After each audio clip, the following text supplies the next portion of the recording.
Okay, the first thing that I think acoustic guitar players should know when they come to play in a worship band, the first thing that they should know is kind of what their rhythmic role is. What's your rhythmic role? What are you supposed to be doing when you play at Bethel? Now, this is shaped largely by the way that I play for the team.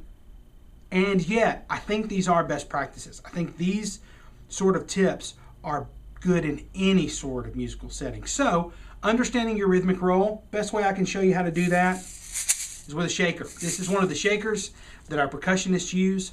And if you ever listen to the band, you will hear we use shaker a lot. It does a great job of dividing the beat, subdividing the beat. But one thing that you will notice with shaker is that you won't hear a whole lot of accent.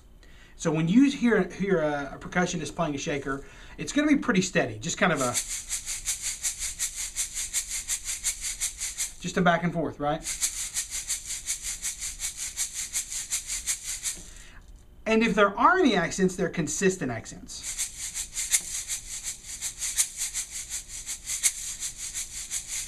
Your rhythmic role as a guitar player, as a rhythm guitar player, is this. I'll give you an example. I'm going to play a little E minor, C, G, D. Okay, I'm going to play that pattern. Ready? And I'm just going to kind of loosely play it, all right? So we've got songs that have that progression. So I'm just going to kind of play.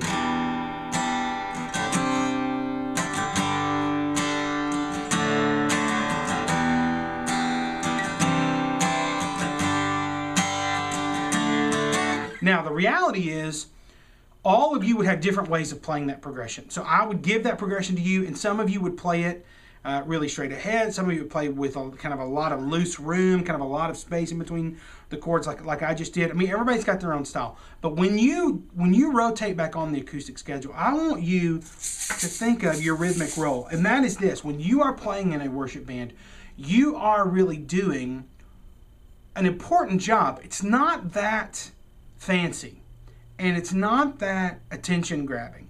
But one thing I want you to understand, when you play with our team, I want you to think of yourself like a shaker. And so that progression, in our setting, you would want to play like this.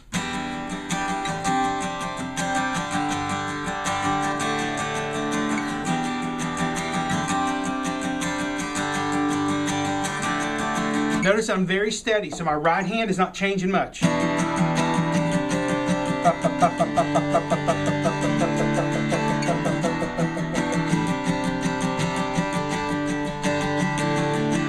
And I realized that over the month of April, not a lot of our players played that way.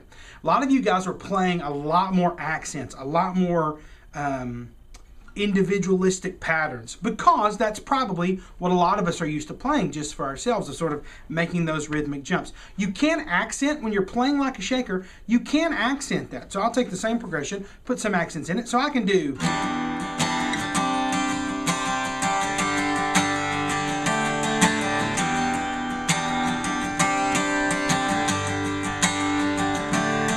So some of those accents I'm doing with my hand, sort of putting a rest in, having a little bit of upbeat. Some of it's kind of delaying the chord for a rest and sort of changing up just a little of the push. But this is happening the whole time. So understand your rhythmic role. And for many of our songs, that is so important. And I would say probably you will always, always, always succeed if you will err on the side of that steady, solid, rhythmic playing. Listening to the click, finding a way to subdivide the beat. And the great thing about our team is that if it is too cluttered, right? If it is too hard, or maybe the shaker is doing the same thing that you're kind of doing here, we can fix that. We can change that, but you want to try to be that solid, rhythmic underpinning, because you're the only instrument that kind of does that the whole time, okay? Percussionists grab different stuff. They change stuff. Drummers change kind of what they're doing based on the section of the song, and there are drum rolls. You are the one thing that is steady, that is solid. And if you can lock in with that rhythm, lock in with that click, you're going to help the band. The band's going to feel so much more tight as a musical unit, and you will feel really satisfied with your playing. You will find out exactly, oh man, I know right where I fit in.